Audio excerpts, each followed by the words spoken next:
মাননীয় আদালত উভয় আসামিকে বেকসুর খালাস দিয়েছেন। ধন্যবাদ। প্রমাণ পেয়েছিলেন, তার মানে কি তদন্ত কর্মকর্তা মানে উদ্দেশ্যমূলকভাবে বা পরিচিত হয়ে এই চার্জশিট দিয়েছেন?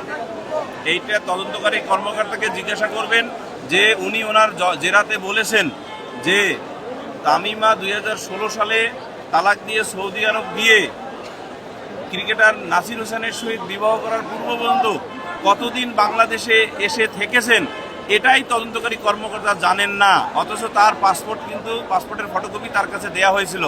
তাহলে এই তদন্তটা ডেফিনেটলি সঠিকভাবে করেননি। আরেকটি বিষয় হলো তালাক বৈধ কি বৈধ না, এটা কিন্তু সিভিল আদালতের বিষয়, আমরা আর্গুমেন্টে বলেছি।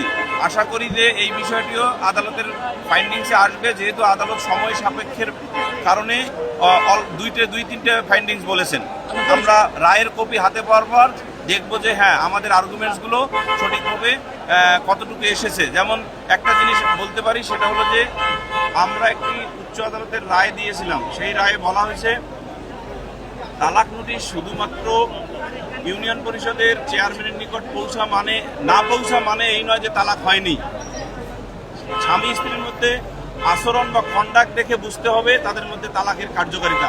সেই হিসাবে ক্রিকেটার নাসির হোসেনের যে বর্তমান স্ত্রী মানে তামিমা সুলতানা, তার সাথে যে বাদী রাকিব হোসেনের বিবাহের যে এক্সিস্টেন্সের কথা তারা বলেছে, এইটা টেকে না, বরং নাসির হোসেনের সাথে তামিমা সুলতানার যে বিবাহ বৈধ সেটা প্রতিষ্ঠিত হয়।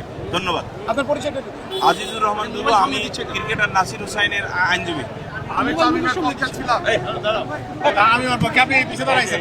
এই যে তামিমার পক্ষে ছিল অ্যাডভোকেট জাহাঙ্গীর হোসেন, আর আমার এই বাকি সহযোগিতা পর্যবেক্ষণ আছে।